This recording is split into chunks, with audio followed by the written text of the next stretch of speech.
If you like monks and or grappling and or the movie Kung Fu Panda, then I think you're really going to like today's video. Welcome to D4.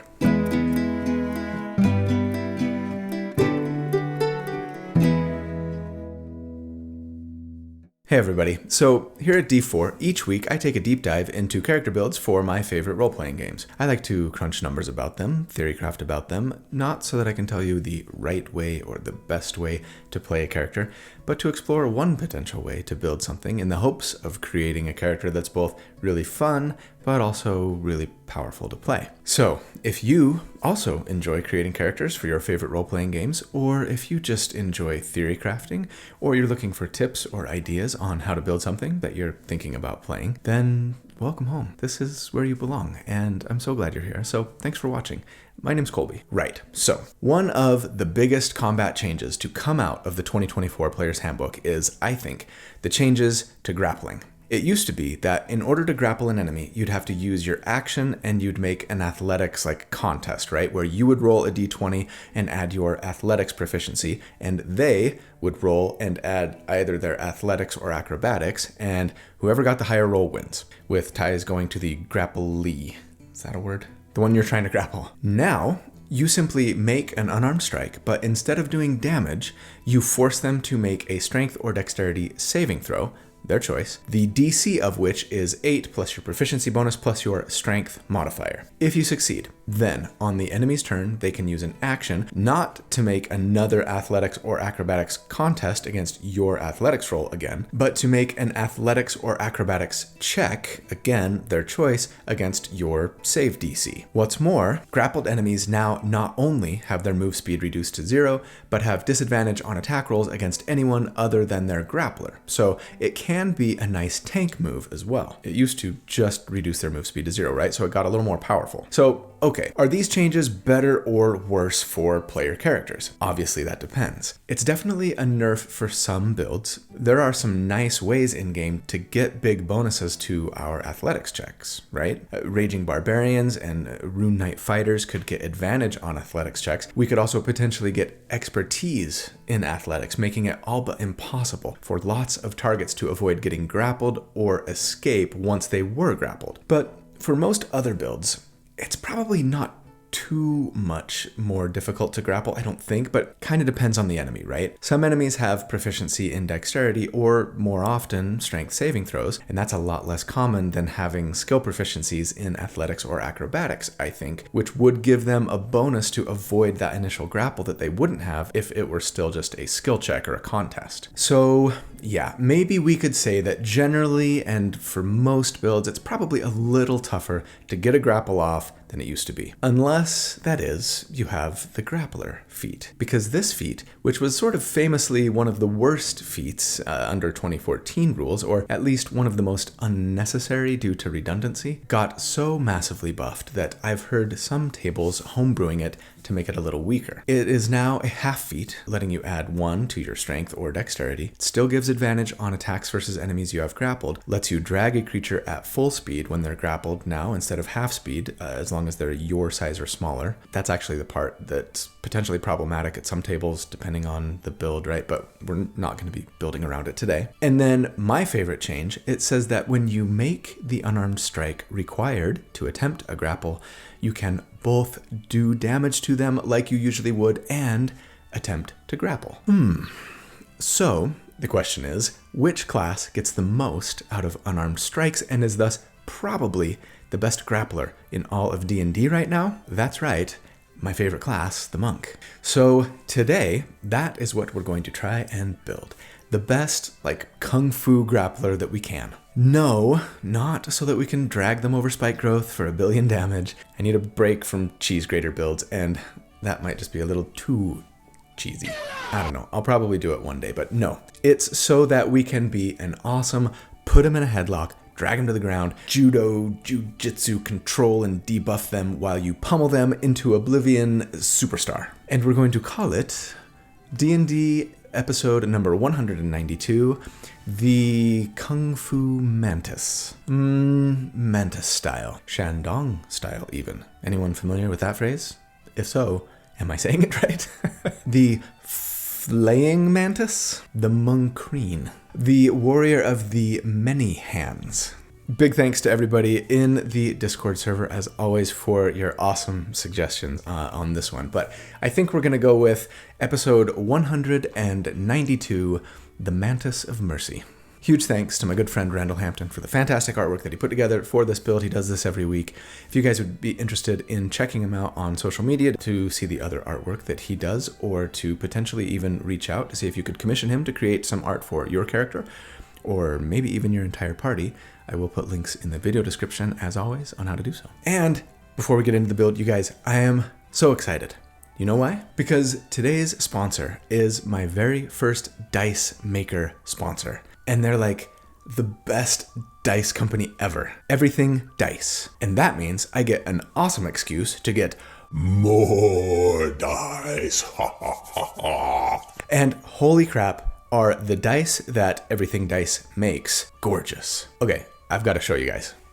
First of all, each dice set comes in like their own custom art box that are just absolutely beautiful. I just love the presentation. But then inside, you have these absolute jewels. Check out this set. It's like clear fading to purple, but inside you have this like prismatic sparkle thing going on.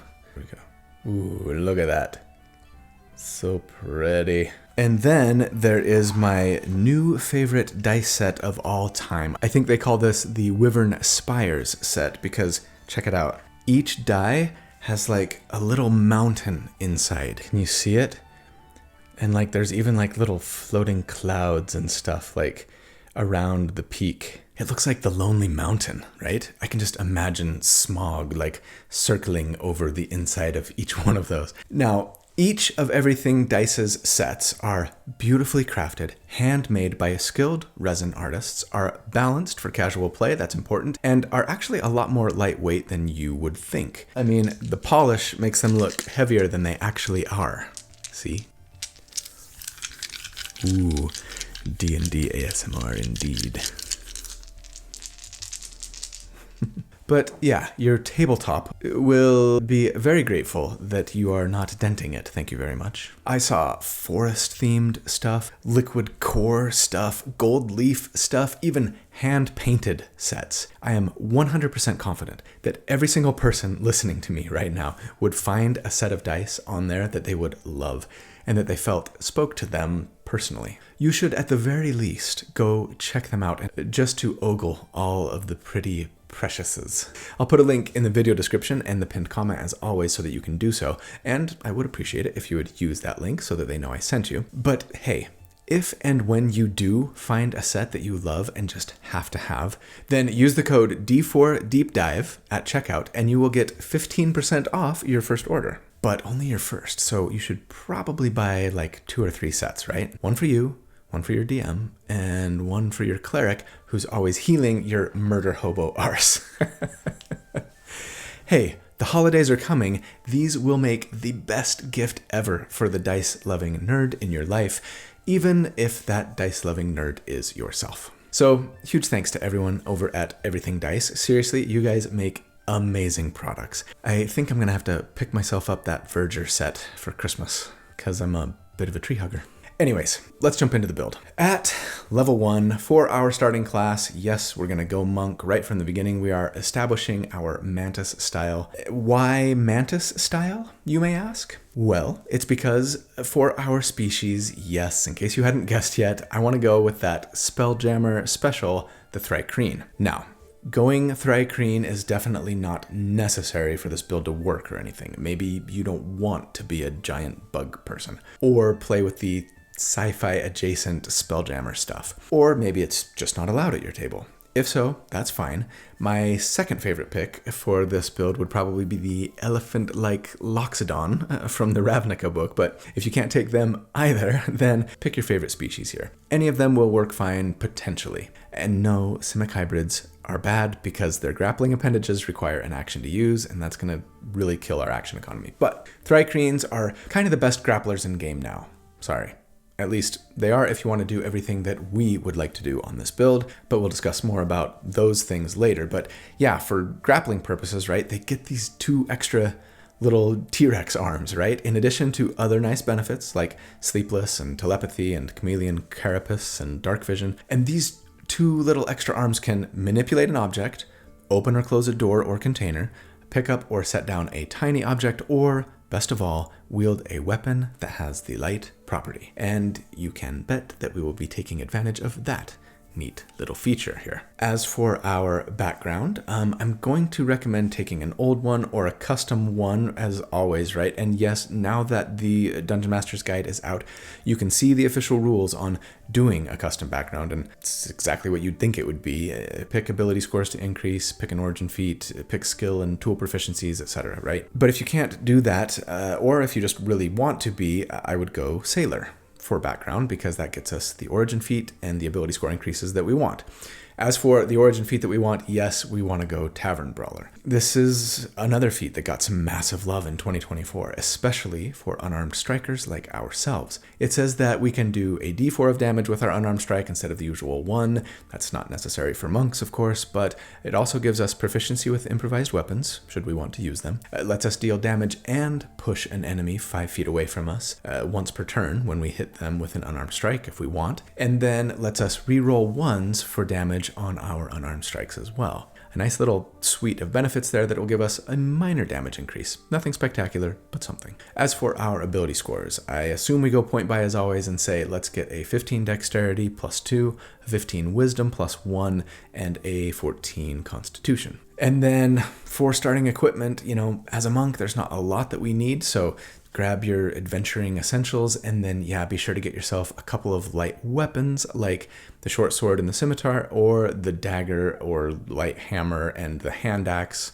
They need to be simple or martial weapons with the light property for them to count as monk weapons. And the damage die doesn't really matter that much because we have the martial arts feature as a monk 1, which says that so long as we are unarmored, unshielded, and wielding only monk weapons, we can make an unarmed strike as a bonus action. No longer do we need to make the attack action first. That's amazing.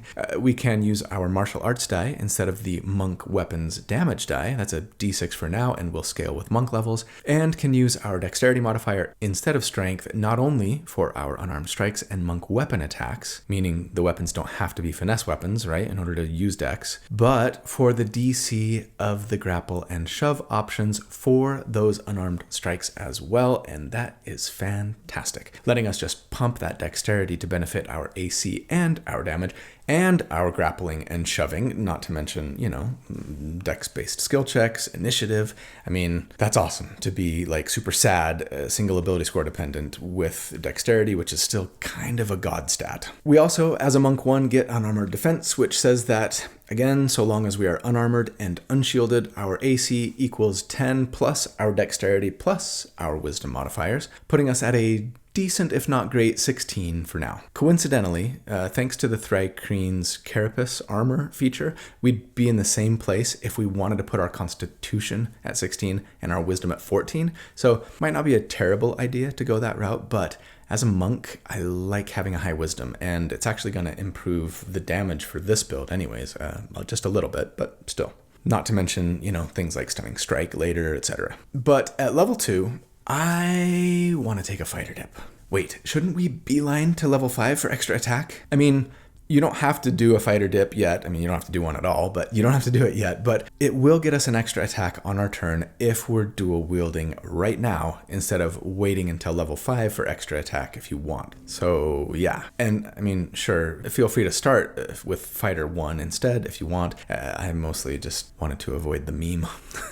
But yeah, an extra attack, like I said, because at Fighter 1, we now get weapon masteries, and we, of course, would want to take mastery in, like, the short sword and scimitar, or, sure, dagger and light hammer or hand axe. Those would get you the thrown properties as well, unlike the short sword and scimitar, and the same 2 masteries that we're most interested in, right? Vex and Nick. As a refresher, Vex says that if we hit an enemy with the Vex weapon and we've got the mastery with it, right, then the next attack we make before the end of our next turn will have advantage. And then Nick, yes, lets us enjoy the benefits of two-weapon fighting, right, where you get to make an additional attack with a light weapon using your bonus action if you're using two different light weapons to attack with. But then with Nick, you get to make that bonus action attack with your action instead, thus saving your bonus action. So good. Hooray for two-weapon fighting being viable now. And so, yes, naturally, for the fighting style that we get at Fighter 1, we would want to take the two-weapon fighting style, right? Which would let us add our dexterity modifier to the damage of that Nick attack. Nick attack! And then, yes, we also get Second Wind here, which lets us use our bonus action to heal ourselves for a D10 plus our fighter level twice per day, regaining one use of it with a short rest. But with Nick and Vex secured, yes, at level 3, we'd want to go back to Monk. I think that means we would be a Monk too, and we get Monk's Focus, the feature formerly known as Key. This gives us 2 focus points per Monk level that reset on a short rest and can still be used to do one of 3 things. Flurry of Blows to make 2 unarmed strikes instead of 1 with a bonus action, which I'll be assuming that we're doing when I crunch numbers. A Step of the Wind to dash as a bonus action, or if we spend a focus point, dash and disengage. Love that change. And Patient Defense to take the disengage action as a bonus action, or if we spend a focus point, disengage and dodge. I love these changes so much. We still get unarmored movement at this level for an extra 10 feet of speed if we are unarmored and unshielded, and that will increase with Monk level. Very nice. And then the new and amazing Uncanny Metabolism, which lets us recover a martial arts die plus our Monk level in hit points and all of our focus points when we roll initiative once per day. So needed, so wonderful. Speaking of wonderful, at level 4, we would be a Monk 3, and that means we get Deflect Attacks, which now lets us deflect any bludgeoning, piercing, or slashing attack with our reaction, not just a ranged attack, reducing the damage by a d10 plus our dexterity modifier plus our Monk level. And if we reduce it to 0, we can spend a focus point to try and do like 2 rolls of our martial arts die plus our dexterity modifier in damage to another creature. Though that creature gets to make a dexterity save to avoid that damage. It's not an attack roll, and it's not like they take half damage on a save or anything, so I would use that one with caution. Maybe only if you've got a ton of focus points to spare, or the enemy is just about to die and you're sure of it. But then we do get our subclass here as well, and we are going with, can you guess?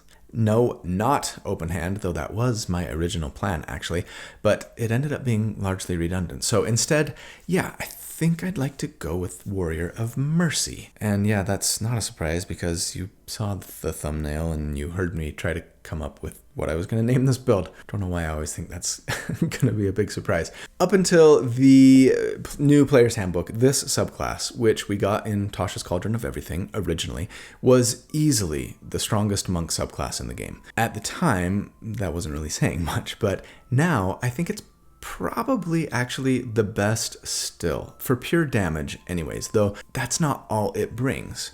But the other subclasses all got massively buffed, and Mercy actually got a little late game nerf. It was the only change they made to it. So it's not a no-brainer here to take Mercy Monk. Feel free to go a different subclass if you'd like, but I do really like the subclass here. Plus, it might give us a nice excuse to wear a mask and cover up that hideous bug face of ours, right? As a Mercy Monk, then, we get 3 features. Hand of Harm tells us that when we hit with an unarmed strike, we can spend a focus point to deal an extra roll of our martial arts die in necrotic damage plus our wisdom modifier. That was another reason why I wanted a wisdom of 16 to start, right? Now, if we're using focus to Flurry of Blows every round, we're obviously not going to be able to do this to every single round, except in the shortest of fights, at least not through these first few levels, right? But it will be a nice bit of extra damage once in a while if and when we need it. We also get Hand of Healing here, which is a nice little support feature that lets us use our action and a focus point to touch a creature and heal them for our martial arts die plus our wisdom modifier, or replace one of our Flurry of Blows attacks to do the same without spending the extra key point. So do you want to use your whole action to do this, or just your bonus action plus get a little damage out of it too? It's kind of a no-brainer most of the time, but nice to have the option, I suppose. We also get a nice little ribbon feature here, Implements of Mercy, which simply gives us proficiency in the Insight and Medicine skills and proficiency with the Herbalism kit. Hooray for utility. At level 5, we would be a Monk 4, and that means we get our first general feat, and we, of course, are going to take the vastly improved Grappler, so that we can, like I already discussed, bump our dexterity to 18, sweet, have advantage on attacks against enemies that we've got grappled, and above all, both deal damage and attempt to grapple our enemy when we hit them with an unarmed strike.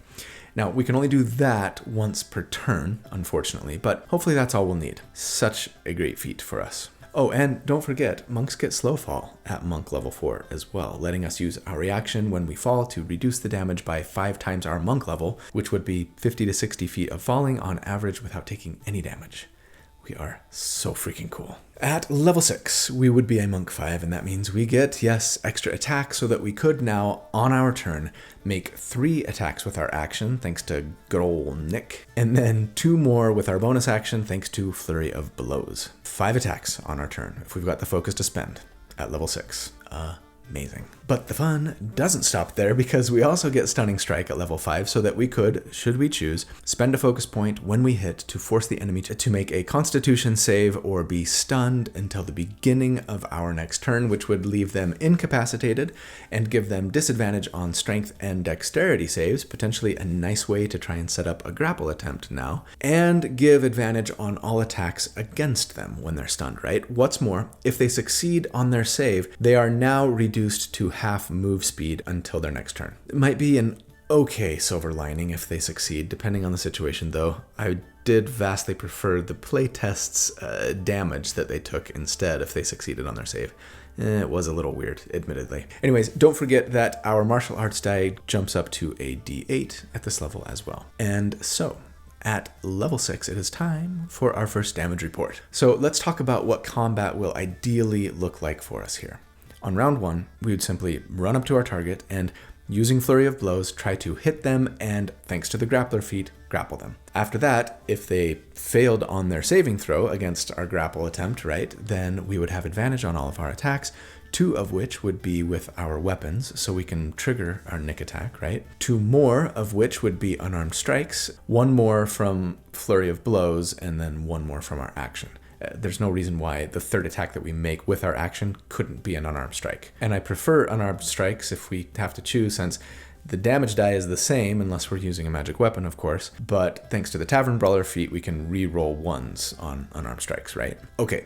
First question then is, how often do I assume that we have advantage on our attacks? That first attack against an enemy won't, right, since they're not grappled yet, but after that, they might be. We could actually even try to work it so that the last attack that we make against an enemy is made with our Vex weapon, granting us advantage on our next attack next turn, right, in case our grappled enemy dies and we need a new target. If we were to use the third attack on our attack action to make a, Vex weapon attack instead of an unarmed strike like I just talked about. But of course, sometimes our enemy will make their save against our grapple, or use their action, which, hooray for us, to break it on their turn. And yeah, here's a good time to remind us all of the fact that grappling here is not only a great way to increase our damage, but a great way to control our enemies, protect our allies, or at the very least, force the bad guys to use up their turns trying to get out of our grapple, right? It is such a great thing to do for any character who's good at doing it. And it's a phenomenal thing to be doing if you're us. Oh, and I should probably mention that, especially since it's so good, there's no reason that you couldn't try to grapple 2 enemies, right? We're thri-kreen, the weapon attacks that we're making are with our baby arms. We've got 2 free arms that could be used to grapple, 1 opponent each. And especially since we can drag medium and smaller grappled creatures around the battlefield at full speed thanks to the grappler feat, being able to pull that off is a lot more easy to do than it would be otherwise. And yeah, our unarmed strikes don't have to be made with arms. They can be done with knees or like a headbutt forehead, right? Doesn't have to be a punch. Anyways, let's just assume that we've got advantage on 4 of our 5 attacks. I know it will be less than that sometimes, but it will be more than that sometimes too. And I have to pick a number. Again, we could make a second Vex weapon attack instead of a third unarmed strike on our turn if the enemy isn't grappled to get 1 more attack off with advantage, potentially. Okay, next question. Do I try and use Hand of Harm? Well, since I'm now crunching numbers for sustained damage builds by taking an average of what we could do over 4 rounds, and we do have 5 key points, then sure, I'll assume that during one of those rounds we're adding an extra d8 plus 3 damage for Hand of Harm. I appreciate that you're not always going to get a short rest after every single combat encounter at your table, and maybe you've already used up your once a day uncanny metabolism, and so maybe you want to conserve your focus points. If so, go ahead. I always assume that we've got all of our resources for every fight if we need them, so that at the very least we can see what the build is capable of in best case scenario situations. So when we add it all together, assuming everything hits, we'd be doing 5d8 plus 20 damage every round, with an extra d8 plus 3 once per encounter. And so, against enemies with a 10 armor class, we would then, on average, again over 4 rounds, do 48 damage per round, and against a 15 AC, it would be 42 DPR. And that's really solid. As good as anything I've built for 2024 to date at this level, except maybe the new blade lock that's beating it by a hair here. Not counting the Cleric of Chaos, of course, that's doing damage to multiple enemies though, right? They're cheating. And I mean, we can heal and jump off buildings, and we're monks. Awesome. Let's see if we can keep that damage scaled. I mean, we are monks. Okay, at level 7, we would be a monk 6, and this felt like an important level in monk to get to because it would give us empowered strikes, which lets us do force damage with our unarmed strikes if we want, in case the enemy is resistant or immune to bludgeoning damage, right? It also felt important to get to 6 because the Mercy Monk feature, Physician's Touch, is really nice.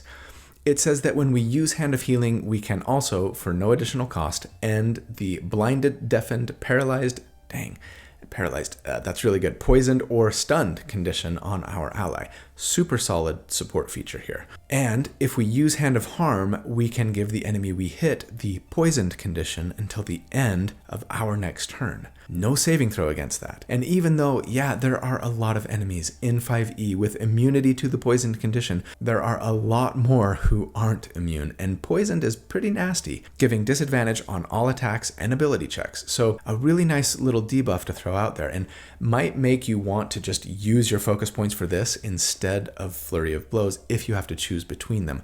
Flurry would give us a little more damage, but I mean, it's not a big difference, and you're just applying this Hand of Harm damage, right, after you've already hit, where that Flurry of Blows attack, if you spend a focus point for it, might miss, Add the poisoned condition on top of it, and suddenly, you kind of want to be doing this all the time. But at level 8, I think I want to go back to Fighter for a minute.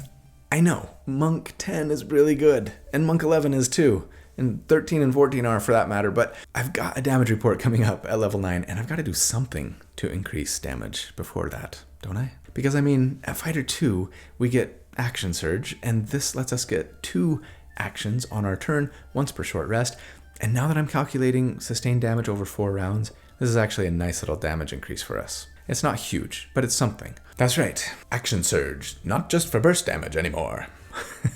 Oh great, now he's really going to take 2 levels in Fighter every single build. That's not true. Only on the ones that we're making weapon and unarmed strike attacks for. On spellcasters, I'll just take 1 level of Fighter for Constitution saving throw and armor proficiency. Hey, I didn't take 1 on last week's build. Take it easy. And actually, okay, for what it's worth, I think there's a strong argument here to go rogue instead of fighter on this build, if you wanted to, but I'll talk more about that later. For now, for us, we are thrilled with Action Surge. It's always awesome on every build. Sorry. Oh, and we also get Tactical Mind now at Fighter 2, which lets us spend a use of our second wind if we want to add a d10 to a failed ability check instead of heal ourselves. And when we do that, we don't even use it up if the check still fails, right? Nice. At level 9, though, we would be a Fighter 3, and that means we get our Fighter subclass, and I think I'd want to go Battle Master here. Psy Warrior could be cool. Eldritch Knight, sure, spells. And I mean, I guess we should seriously consider Rune Knight so that we could grow to large size and thus grapple huge enemies, right? If you can play with older books at your table, that might be the route that I'd most strongly recommend. But I have still been doing just 2024 Player's Handbook subclasses since the new rules came out, with the exception of the 2024 Bladesinger, of course. But I think I'd like to kind of keep doing that for a little bit longer here. I appreciate that I'm using a species that's not in the 2024 Player's Handbook, so sure, it's not like I'm being 2024 exclusive or anything, but for whatever reason, I just feel more strongly about the subclasses right now than I do species or even weapons or feats for whatever reason. I don't know. Anyways, feel free to go Rune Knight here if you can and want to, but Battlemaster is really great too. It both kind of leans into the Kung Fu tactical master thing I'm sort of envisioning for this character, and also does really nice things for our damage. And utility, of course, since the first feature we get as a Battlemaster, a Student of War, gives us an extra skill and tool proficiency. A lot of proficiencies right now, but then yes, we get the combat superiority feature, which lets us learn Battlemaster maneuvers. We get 3 maneuvers and 4 d8s that are our superiority dice, right, to spend to fuel these maneuvers. Those reset on a short rest. We are like short rest monsters right now. I hope you get lots of them at your table. As for which maneuvers I think I would probably go with Menacing Attack to potentially do that extra superiority die d8 in damage when you hit, and then Frighten an enemy if they fail their wisdom save, right? Always a great debuff to impose. I really like Riposte so that if your enemy misses you, you can spend a superiority die and make a reaction attack against them, adding the die and damage again. And that just feels like a super kung fu move to me, right? Dodge an attack or even like push it away with one hand and like use your momentum to turn it into another hit. Though, to be fair, that would leave us without our reaction and thus no deflect attacks for us, which is a pretty like good source of monk survivability right now. We are still a little squishy, so something to consider. But then, yeah, perhaps most importantly for this build, good old Trip Attack, which lets us add the d8 in damage on a hit, plus forces the enemy to make a strength save or be knocked prone. Now, you might be thinking, why try to trip them if we've already got advantage on grappled enemies? To which I would respond, well, first of all, our grapple might fail, so this would be another great way to guarantee advantage for us, since attacks within 5 feet on a prone enemy have advantage, right? But also, don't forget that old grappler's trick. If you have an enemy grappled, meaning their move speed is 0, and you knock them prone, then they won't be able to use half their move speed to stand, meaning they will be stuck on their backs. And that's just making an already great control move even better. Now, sure, you could always try to make another unarmed strike against them to knock them prone once you've got them grappled, but don't forget, the grappler feat only lets you make an unarmed strike to grapple while still doing damage, right? Not to shove and do damage. So we would have to give up damage to try and shove, which makes Trip Attack super awesome for us. It'll pin them prone and add a little extra damage on top. Mwah. Okay, at level 9, it is time for our next damage report. Since last check, we've added a focus point to our pool for 1 more Hand of Harm, potentially, as well as 4 superiority dice to do extra damage on each of our assumed 4 turns. Oh, and once per encounter, I will assume that we get a couple extra attacks thanks to Action Surge. I will continue to assume that we've got advantage on 4 of our 5 attacks, though with Trip Attack, it's even more likely that we'll have advantage on every or almost every attack now.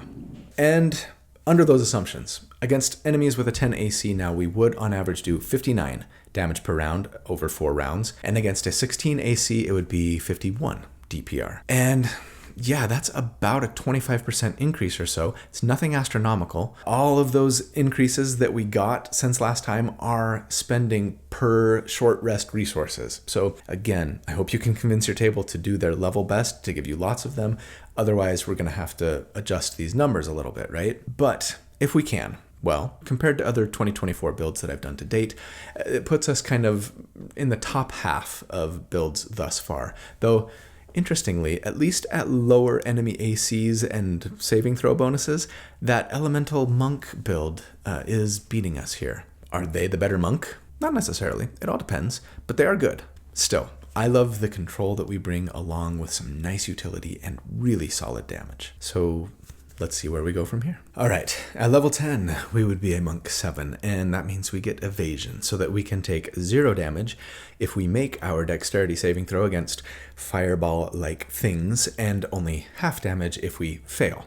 Always a fantastic defensive feature. At level 11, we would be a monk 8, and that means we get another feat, and I would say let's bump our dexterity so that we can finally cap it at 20 here, which will be great for our damage, our AC, and even our save DC to grapple and trip, right? At level 12, we would be a monk 9, and that means we get acrobatic movement so that we can run up walls and across liquids during our turn. It's super fun and cinematic, and this is still probably the worst monk level. But that's okay, because monk 10, which we'd get next level at level 13, is like the best monk level ever, because we get, first up, self-restoration, which lets us just straight up remove charmed, frightened, or poisoned on ourselves at the end of our turn, no longer requiring us to be able to use our action to do so, making mind controllers everywhere super sad. But we're not done yet, because we also get heightened focus, which improves all of our martial arts focus uses, right? Step of the Wind now lets us bring a friend with us when we dash if we spend a focus point when using it. Patient Defense gives us 2 rolls of our martial arts die in temporary hit points when we spend a focus point for it. And Flurry of Blows becomes even more flurious, letting us make 3 unarmed strikes now instead of 2. Meaning we get 6 attacks on our turn, potentially. And that just makes me so happy. Because at level 13, we have our next damage report. Since last check, we have capped our dexterity, picked up another unarmed strike on our turn, and added loads of utility and survivability. This is peak Mercy Mantis here, people. Also, with 10 focus points to potentially spend during an encounter, I'm just gonna go ahead and assume that we're using Hand of Harm every round now. Again, it will cause us to burn through focus points super fast, but if an encounter is only lasting 4 rounds, and especially thanks to the fact that we can get them back once per day without needing a short rest, right? I don't think it's too unreasonable. Oh, and I'm just going to keep assuming that we have advantage on 4 attacks, not 5, even though our total number of attacks is 6.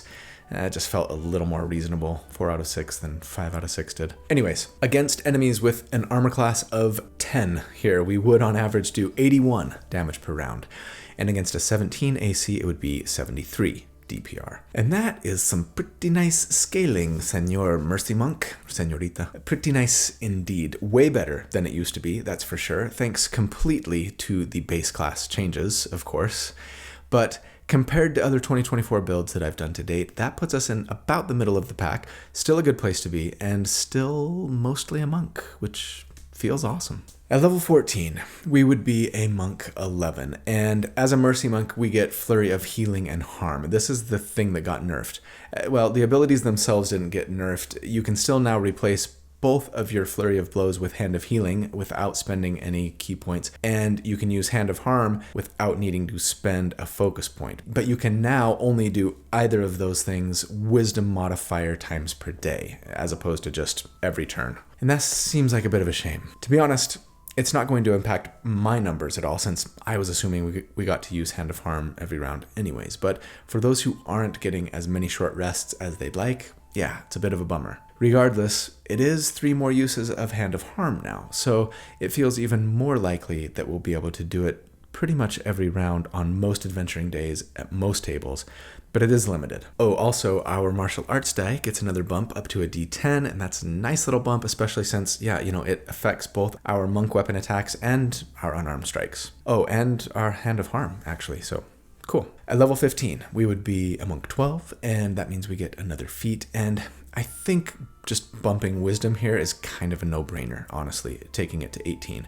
It's good for our monk DC, our armor class, and it gives us more uses of Flurry of Healing and Harm for free, and even directly increases our damage when we use Hand of Harm, since, don't forget, that adds our Wisdom modifier to the damage, right? And for that reason, I think at level 16, I want to go back to Fighter so I can be a Fighter 4 and get another feat and cap that Wisdom modifier at 20. That feels awesome. But finally, for us at level 17, I think I probably finished the build out in Monk, making us a Monk 13, right?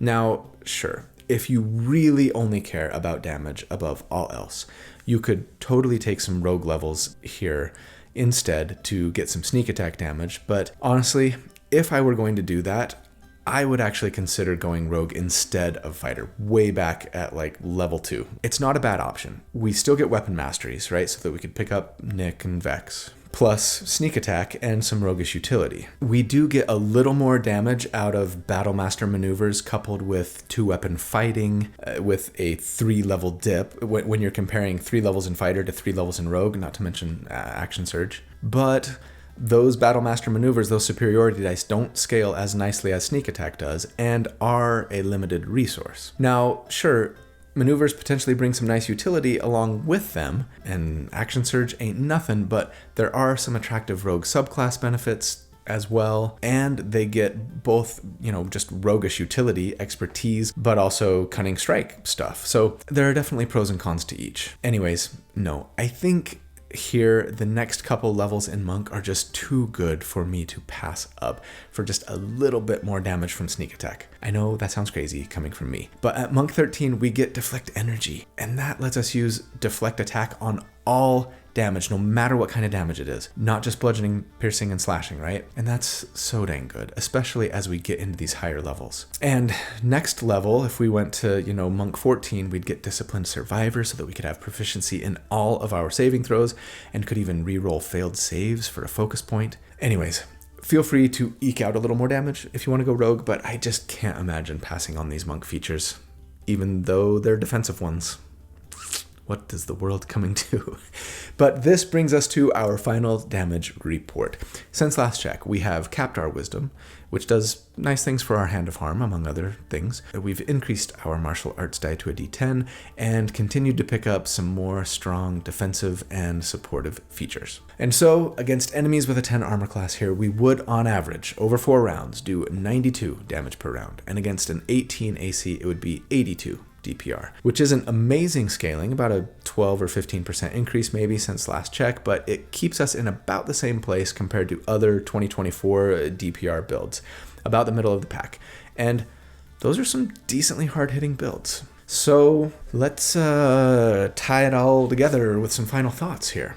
The tier score for this build, if you take the damage that they do against every enemy armor class at each of the 4 damage reports that we reported on and just average it all into one big number, we end up with a 57.5, putting them just a teeny bit ahead of that refined Berserker Smart Hulk build from a couple of weeks ago. And yeah, not surprisingly, right in the middle of other 2024 builds to date. But here's the thing. I mean, I don't know how long I'm going to need to keep saying this when I do 2024 Monk builds, but yeah, this is mostly a Monk, you guys. Keeping pace with a vastly improved Berserker Barbarian, and almost keeping pace, sometimes passing actually, depending on the level and the enemy AC, a vastly improved Vengeance Paladin, or even, dare I say it, a Blade Singer if Conjure Minor Elementals is off the table, which it should be in its current state. So yeah, that makes me so incredibly happy, especially because here's the thing.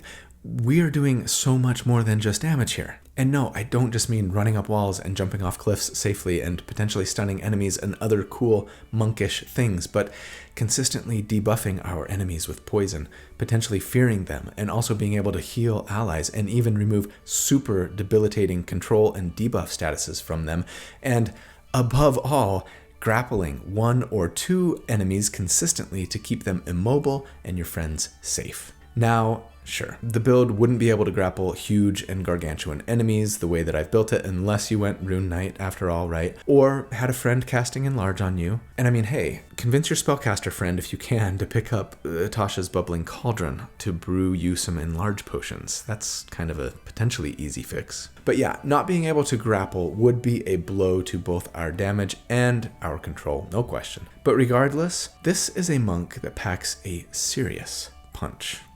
Pun intended, and also brings some really nice utility, support, and debuffing along with them, and it just feels super versatile and well-rounded. Best of all, though, no setup required for any of it. Resource heavy, sure, and I might have to repeat this a few times over the next few builds for the naysayers in the comments.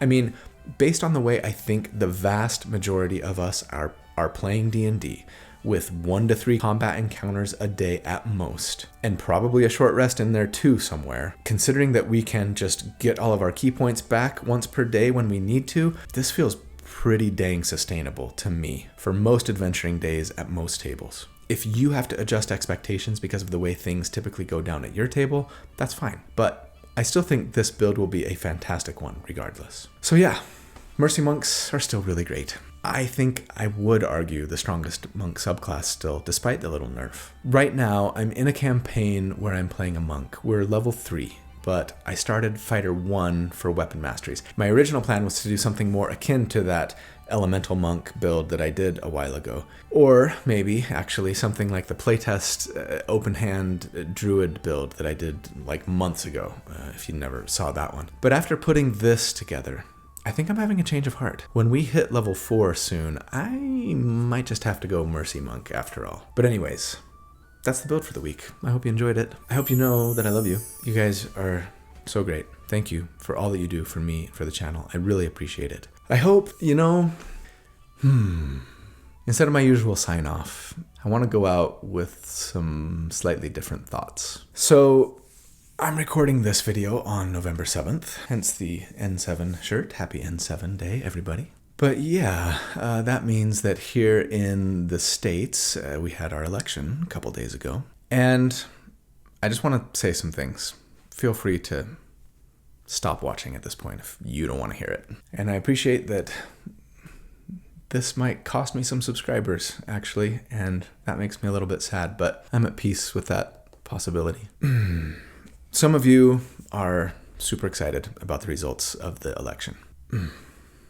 I'm not here to tell you that you are a bad person if you feel that way. Some of you, on the other hand, are probably feeling either despondent or very angry or maybe even afraid or all of the above. And I guess I want to just make an ask. I feel confident that the vast majority of us, and especially those that are watching this video, genuinely want the world to be a better place than it is currently. We might disagree on how to get there, but I feel pretty confident saying that I think most of us want to get there.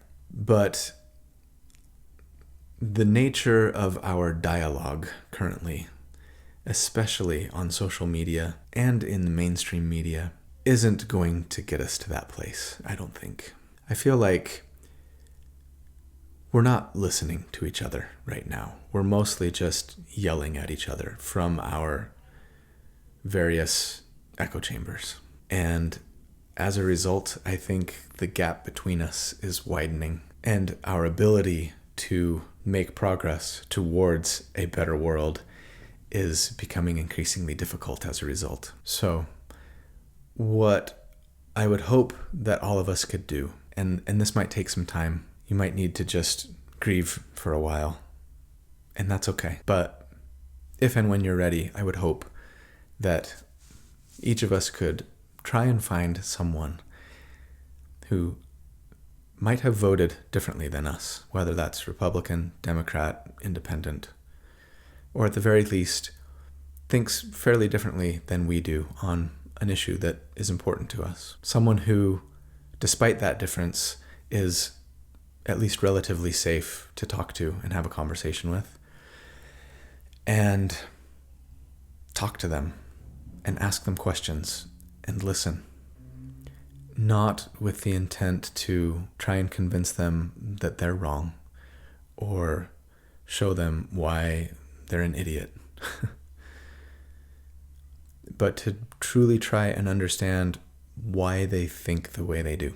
And sure, hopefully, ideally, share why you think the way you do. Hopefully not in a way that involves name-calling or self-righteousness or belittling. I'm just kind of feeling like that's the best way for us to actually try to make this world a better place. We've got to start listening to one another, you guys, with compassion and empathy. And I know that can feel hard sometimes, but I think it'll help. That's what I'm planning on doing at dinner this weekend anyways. I'd invite anyone who wants to and who feels like they can do that safely to give it a try. Anyways, I'll get off my little soapbox now. You guys are awesome. I hope you have a fantastic day and a great week, that you do good and be kind, and that I see you again soon.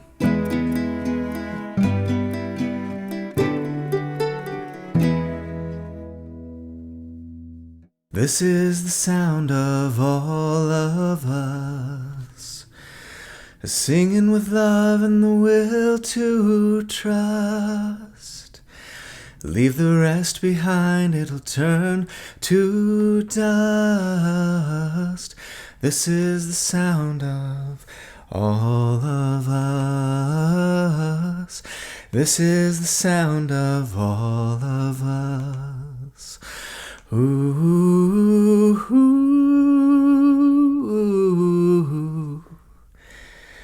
ooh, ooh, ooh. Good old Waylon Jennings. Always make me feel a little better. Lift my spirits. But yeah, November 7th. I mean, hey, happy N7 day. I don't know if they've made any announcements about the new Mass Effect, but Shepard. Gotta get my drink. Happy N7 day. Okay.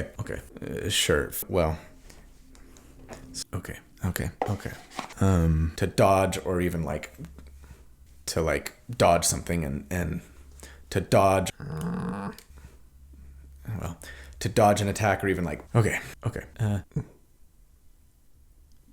Says it's connected.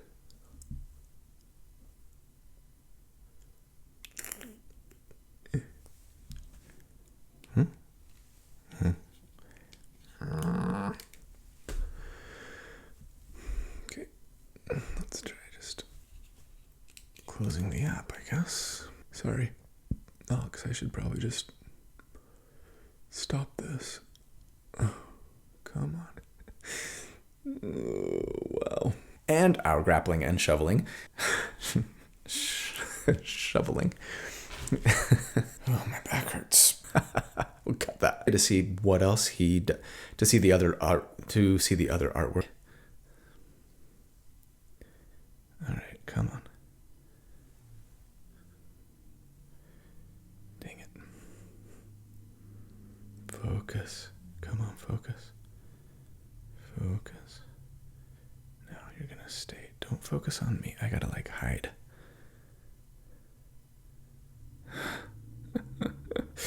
Shoot. So let's see where we go from here. Right after I take a pee-pee. This feels pretty dang sustainable to me for most combat. When we ding pee-pee. Okay. Okay,